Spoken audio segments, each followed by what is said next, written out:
So at this juncture, let's end with the GOP race, because so much discussion has been about the domestic economy and some of these, very real economic issues that you've talked about. Is this now going to pivot more to foreign policy being an issue, or do you still think that we really have to focus on what's happening at home?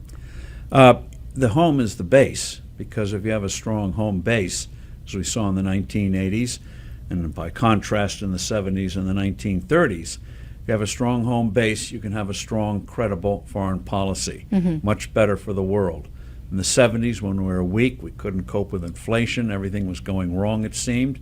Bad things happened in the world. Obviously, the same thing happened in the 1930s. So, yes, that's why I'm interested in what the candidates put forward in terms of, as Reagan did in 1979, 1980, how do you propose getting this country moving forward again? And so far, the ones who are challenging Trump haven't forcefully done that in a way that has captured people's imaginations, that you can put on a bumper sticker, like tax cuts or something like that. Anybody capturing your imagination, at least starting to a little bit of that slate? I've been impressed that what Nikki Haley and Vice President Pence have done on foreign policy. We cannot go back to isolationism and think that you can appease Putin by dividing up Ukraine.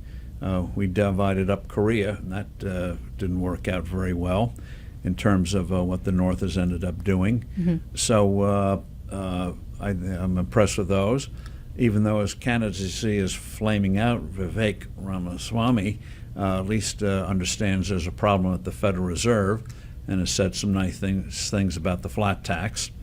But they have to make a standout case. And if they do, I think people will respond. Just as Ross Perot, total outsider in 1992, looking under the hood and that kind of thing, fixing things, tapped. And he made some helped shape mistakes. the agenda, too. But he still ended up getting 19% of the popular vote.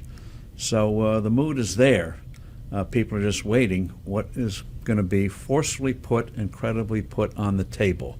And so far, that hasn't happened yet. I don't want to do any predictions on Donald Trump, but any comments on, how he's running the campaign so far? I mean, again, you could fit a week's worth of conversation there. Interesting story, I think it was in the New York Times, that even though Trump is not doing the traditional thing of going to every diner in Iowa, what his people have done on the state level is try to write the rules in a way that favors him. They cite the example of Nevada, where Governor DeSantis has virtually been frozen out of the state because they changed the rules on PACs.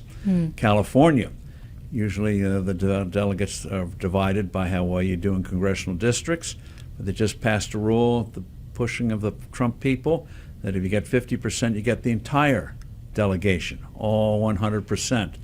So he's been working on that behind the scenes. But who knows how things are going to play out legally. Abraham Lincoln, I think, put it very well in the midst of the Civil War. He said, "I must confess events have controlled me more than I've controlled events." So things don't stay the same.